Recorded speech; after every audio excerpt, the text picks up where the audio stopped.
차에서 이야기하자. 도영이 조심스럽게 제안했어요. 밀폐된 공간에서 둘만 있으니 긴장이 더 됐어요. 이건 잘못된 거야. 뭐가 잘못됐어? 우리는 그냥 옛 친구로 만난 거야. 하지만 말을 계속하려는데 도영이 제 얼굴을 돌렸어요. 그리고는 천천히 입을 맞췄습니다.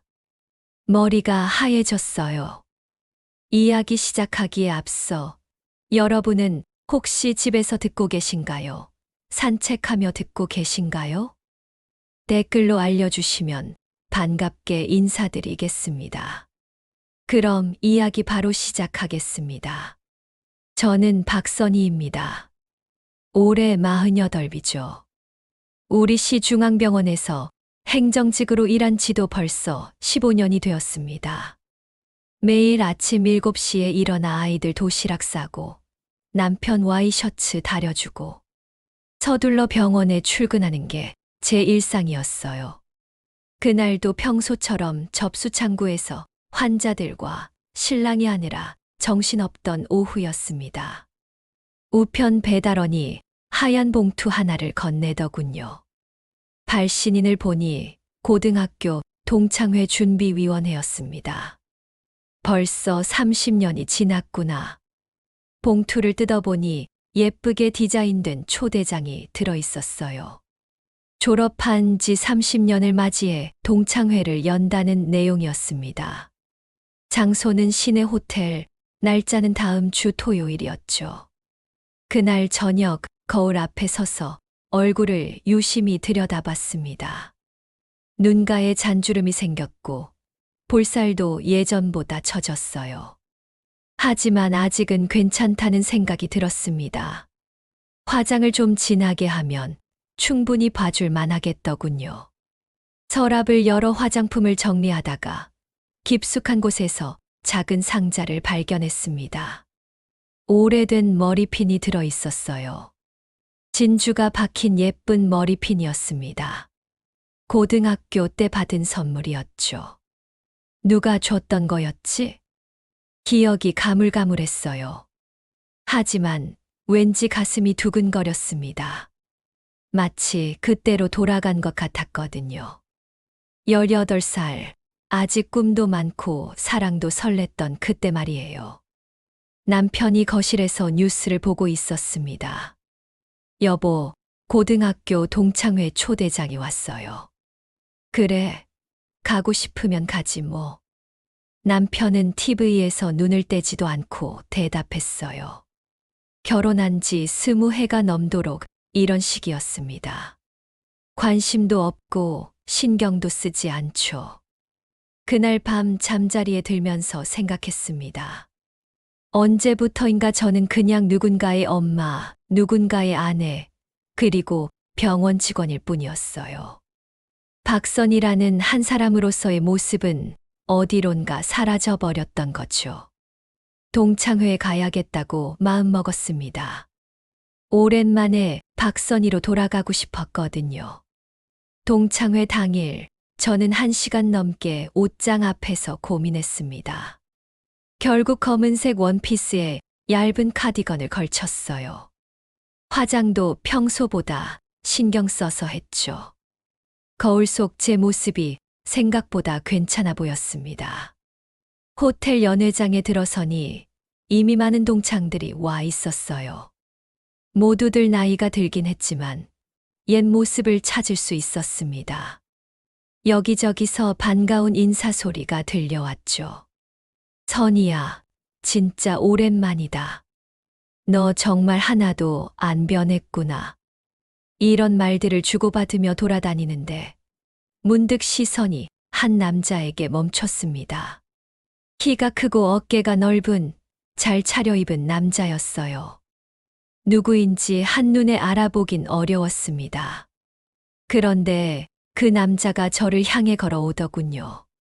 선희야, 나 강도영이야. 깜짝 놀랐습니다. 강도영이라니요.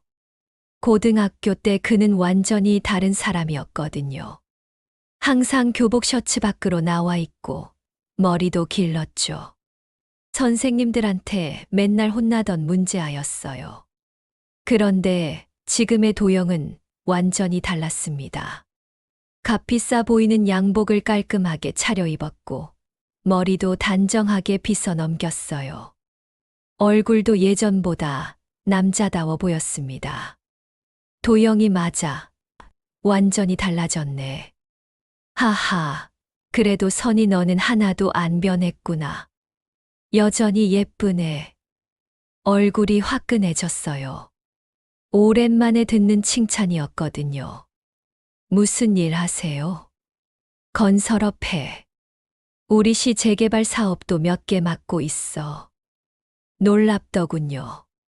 그 문제아였던 도영이 이제는 사업가가 되어 있었어요. 주변에서도 사람들이 도영에게 관심을 보이고 있었습니다. 대단하네요. 정말 많이 변했어. 사람은 다 변하는 거야.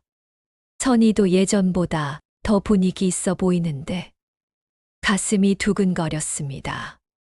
이런 대화를 언제 마지막으로 해봤던가요? 남편과는 아이들 얘기, 생활비 얘기, 시댁 얘기밖에 안 했는데 말이에요. 연회장 한쪽에서 음악이 흘러나왔어요. 몇몇 동창들이 춤을 추기 시작했습니다. 우리도 한 곡 할까? 도영이 손을 내밀었어요. 망설였지만 결국 그의 손을 잡았습니다. 음악에 맞춰 가볍게 몸을 맡기니 마치 시간이 거꾸로 흘러가는 것 같았어요. 도영의 손길이 생각보다 부드러웠습니다. 그때 우리 자주 만났었는데 기억 안 나? 언제요? 분식집 앞에서 너 기다리던 거. 매일 거기 서 있었잖아. 갑자기 기억이 떠올랐어요. 맞습니다. 도영이 종종 학교 앞 분식집에서 저를 기다렸었죠. 그때는 별 생각 없이 지나쳤는데 지금 생각해보니 그게 저를 좋아했다는 표현이었나 봅니다. 그랬나? 기억이 가물가물해. 야속하네. 나는 다 기억하는데. 농담처럼 말했지만 그의 눈빛이 진지했어요. 괜히 얼굴이 빨개졌습니다. 춤이 끝나고 자리로 돌아갔어요. 다른 동창들과도 인사하고 이야기했지만 자꾸만 도영의 모습이 눈에 들어왔습니다. 그는 여러 사람들과 대화하면서도 가끔 제 쪽을 쳐다보곤 했어요. 술이 몇 잔 들어가니 분위기가 더욱 무르익었습니다. 옛날 이야기들이 쏟아져 나왔죠. 도영아, 너 그때 정말 말썽쟁이였어. 맞아. 한 번은 체육 시간에 도망가서 PC방에 있다가 걸렸잖아. 모두들 웃으며 도영을 놀렸어요. 도영도 함께 웃었지만 문득 진지한 표정을 지었습니다. 그때는 정말 어렸지. 뭘 해야 할지도 몰랐고. 그러면서 자연스럽게 손목을 만졌어요. 셔츠 소매 사이로 희미한 흉터가 보였습니다. 언제 생긴 건지 궁금했지만 묻지는 못했어요. 시간이 지나면서 동창들이 하나둘 자리를 뜨기 시작했습니다. 저도 일어날 때가 되었는데 도영이 다가왔어요. 선이야, 시간 괜찮으면 조금만 더 있자. 할 얘기가 있어. 심장이 빨리 뛰었습니다. 하지만 거절할 수가 없었어요. 연회장을 나와 호텔 근처 공원으로 향했습니다. 봄밤 공기가 시원했어요. 술 기운 때문인지 어지러웠습니다. 벤치에 나란히 앉았어요. 가로등 불빛이 은은하게 비치고 있었죠. 결혼 생활 어때? 갑작스러운 질문이었어요. 그냥 살고 있어요. 평범하게. 행복해. 말문이 막혔습니다. 행복한가요? 생각해 본 적이 없었어요. 그냥 살아가는 거였죠. 글쎄요. 행복이 뭔지도 잘 모르겠어요. 도영이 제 얼굴을 물끄러미 바라봤습니다. 선이야, 나는 그때부터 너를 좋아했어. 말하지 못했을 뿐이야. 가슴이 쿵하고 내려앉았어요. 그런 마음이었다니 전혀 몰랐습니다. 도영 씨도 결혼했잖아요. 했지. 하지만 사랑은 아니었어. 사업상 필요해서 한 거야. 솔직한 말이었어요. 이런 대화를 나누고 있다는 것 자체가 믿기지 않았습니다. 저도 사랑 결혼은 아니었어요. 부모님이 정해주신 분이었죠.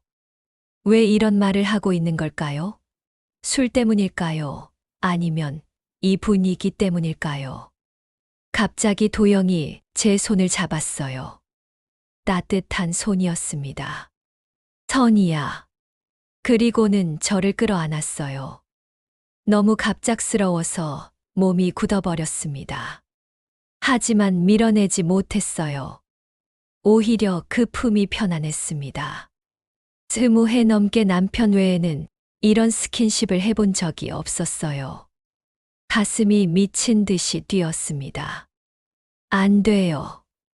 입으론 그렇게 말했지만 목소리에 힘이 없었어요. 선이야, 나도 모르겠어.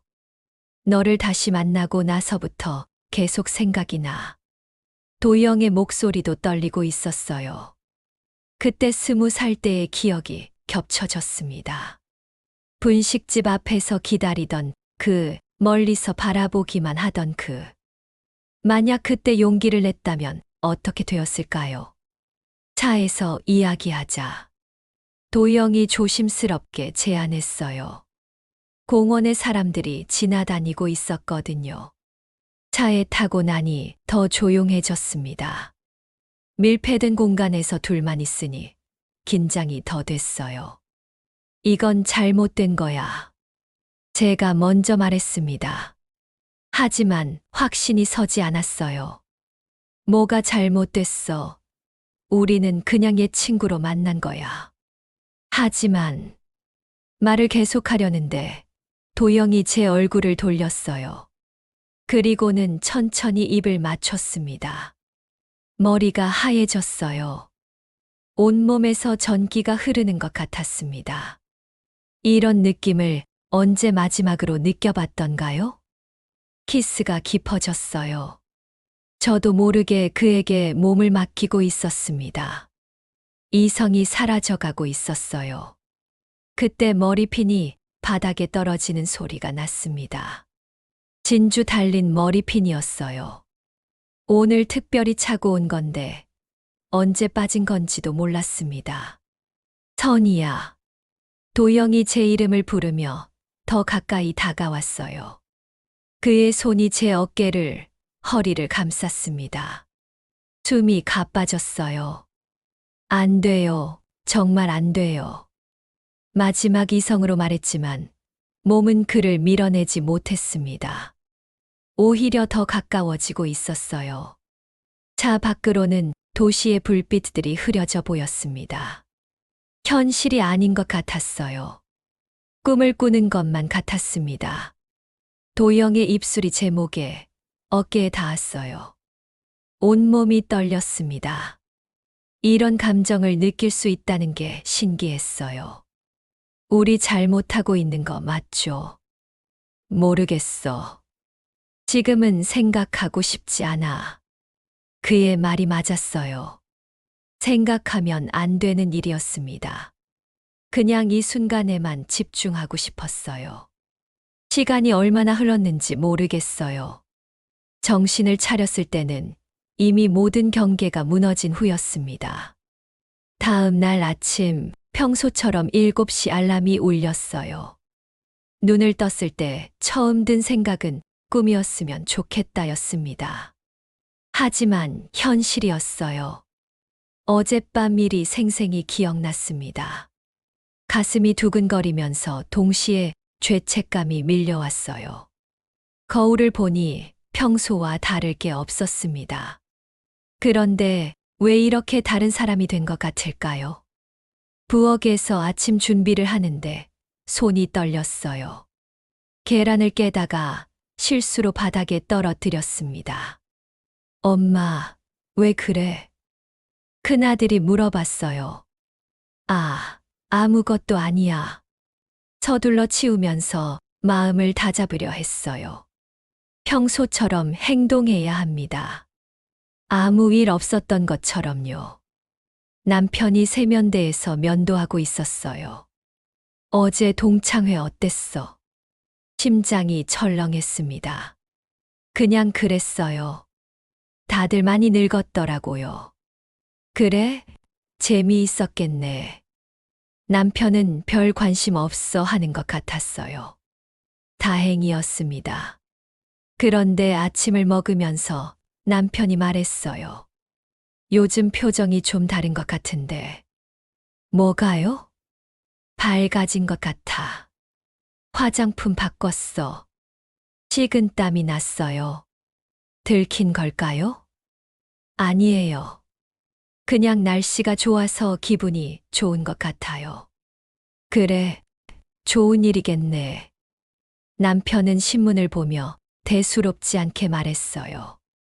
병원에 출근해서도 집중이 안 됐습니다. 업무를 보다가도 자꾸 어젯밤 생각이 났어요. 도영의 따뜻한 손길, 그의 목소리, 그리고 그 순간의 떨림이요. 점심시간이 되어도 도영에게서 연락이 없었어요. 괜히 핸드폰을 자주 확인하게 됐습니다. 연락이 오길 바라는 건지, 안 오길 바라는 건지 모르겠더군요. 오후에 환자 접수를 받다가 실수를 했어요. 차트를 잘못 정리해서 의사 선생님께 혼이 났습니다. 선희 씨, 오늘 왜 이래요? 실수가 너무 많은데. 죄송합니다. 좀 피곤해서 그런가 봐요. 집에 돌아와서도 마음이 편치 않았어요.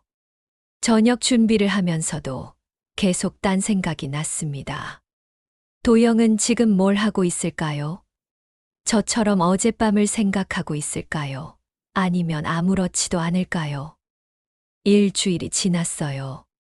도영에게서 아무런 연락이 없었습니다. 처음엔 안도했는데 시간이 지날수록 서운해졌어요. 토요일 오후 마트에 장을 보러 갔습니다. 평소처럼 카트를 끌고 돌아다니는데 과일 코너에서 익숙한 뒷모습을 봤어요. 도영이었습니다. 심장이 쿵 떨어졌어요. 돌아서서 도망가고 싶었지만 그 순간 도영이 돌아봤습니다. 선이야? 어쩔 수 없이 인사를 했어요. 안녕하세요. 장 보러 왔어? 네, 주말이라 장을 좀. 어색한 침묵이 흘렀어요. 마트 안의 소음만 들렸습니다. 커피 한 잔 할까? 할 얘기가 있어. 거절하고 싶었지만 그럴 수가 없었어요. 결국 따라 나섰습니다. 근처 카페에 앉아 아메리카노를 주문했어요. 도영도 같은 걸 시켰습니다. 그날 이후로 연락 안 했죠. 제가 먼저 말을 꺼냈어요. 미안해. 어떻게 연락해야 할지 모르겠더라고. 괜찮아요. 연락 안 하는 게 맞죠. 하지만 속마음은 달랐어요. 연락이 왔으면 좋겠다는 생각을 했거든요. 선이야, 솔직히 말할게. 그날 이후로 내가 계속 떠올라. 가슴이 뜨끔했어요. 하지만 우리에겐 각자의 자리가 있잖아. 가정이 있고 책임이 있고. 도영의 말이 맞았어요. 우리는 더 이상 자유롭지 못한 나이였습니다. 저도 알아요. 그날은 실수였어요. 실수. 도영이 반문했어요. 아니에요. 실수라고 하기엔. 말을 계속할 수가 없었어요. 눈물이 고이기 시작했거든요. 울지 마. 나도 후회하지는 않아. 다만 우리가 선택할 수 있는 길이 많지 않다는 거지. 도영이 테이블 위로 손을 뻗어 제 손을 살짝 만졌어요. 그 순간 다시 전기가 흘렀습니다. 이래서는 안 되는데. 알고 있어. 나도 알고 있어. 우리는 한동안 말없이 앉아 있었어요. 카페 안에 다른 손님들은 평범한 일상을 보내고 있는데 우리만 이상한 시공간에 있는 것 같았습니다. 이제 그만 가봐야겠어요. 일어서려는데 도영이 말했어요. 선이야, 만약 우리가 다른 시간, 다른 상황에서 만났다면? 대답할 수 없는 질문이었어요. 집으로 돌아와 현관문을 열 때 손이 떨렸어요. 평범한 집, 평범한 가족, 평범한 일상이 기다리고 있었습니다. 엄마, 어디 갔다 와? 둘째가 물어봤어요. 마트에 장 보러 갔다 왔어. 거짓말은 아니었어요. 실제로 장을 봤거든요. 하지만 전부를 말한 것도 아니었죠. 저녁을 준비하면서 마음을 가라앉히려 했어요. 오늘 도영과의 만남이 마지막이어야 합니다. 더 이상 이런 마음을 갖고 있으면 안 돼요. 밤늦게 화장을 지우고 서랍을 열었어요. 화장품을 정리하다가 그 작은 상자를 다시 발견했습니다. 머리핀이 들어있던 상자였어요. 그런데 이상했어요. 분명히 하나만 있었던 머리핀이 2개가 되어 있었거든요. 이게 뭐지? 자세히 보니 하나는 원래 있던 것이고 다른 하나는 똑같은 모양이지만 조금 달랐어요. 그때 깨달았습니다. 동창회 날 차에서 떨어뜨린 머리핀이었어요. 그럼 누가 이걸 주워서 여기에 넣어둔 걸까요? 남편이 세수하고 들어왔어요. 여보, 이 머리핀 어디서 나온 거예요? 남편이 잠깐 제 쪽을 보더니 대답했어요. 아, 그거 세탁소에서 양복 맡기러 갔는데 바닥에 떨어져 있더라고. 내 거 같아서 주워왔어. 세탁소요? 그 근처가 호텔이 있는 곳이었어요. 남편이 언제 그쪽에 갔을까요? 언제요? 지난주 토요일. 동창회 갔다 온 다음 날이었나? 가슴이 철렁했어요. 혹시 남편이 뭔가 눈치챈 걸까요? 그냥 길에 떨어져 있었어요? 응. 주차장 근처에. 뭐 별거 아니지. 남편은 태연하게 잠옷으로 갈아입으며 말했어요. 밥 먹자. 배고파. 평소와 똑같은 목소리였어요. 아무것도 모르는 것 같았습니다. 아니면 모르는 척하는 걸까요? 서랍을 닫으면서 생각했어요. 이 작은 머리핀 하나가 모든 걸 말해주고 있었습니다. 제가 어디에 있었는지, 무엇을 했는지를 말이에요. 거울을 다시 보니 복잡한 표정이었어요. 후회와 그리움이 동시에 있었습니다. 사랑은 아니었을 거야. 혼자 중얼거렸어요. 하지만 내 안에 아직 여자가 있다는 걸 알게 해준 밤이었어. 그날 밤 침대에 누워서도 잠이 오지 않았어요. 도영의 얼굴이 계속 떠올랐습니다. 그리고 머리핀이 떨어지던 순간도 말이죠.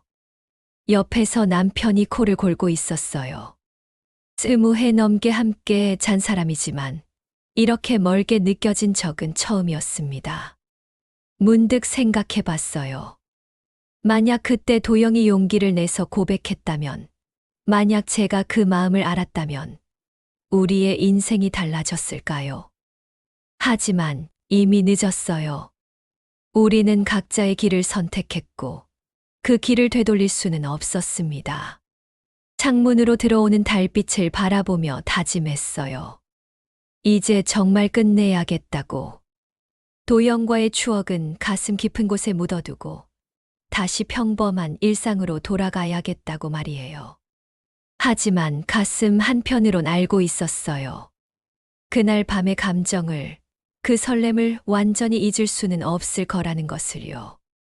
서랍 작은 상자 속에 간직된 2개의 머리핀처럼 그 기억도 제 마음 어딘가에 영원히 남아있을 테니까요. 오늘 사연의 결말, 여러분이라면 어떻게 하셨을지 궁금합니다. 짧게 의견 남겨주시면 감사하겠습니다. 그럼 다음 시간에도 좋은 이야기로 찾아뵙겠습니다. 늘 건강하세요.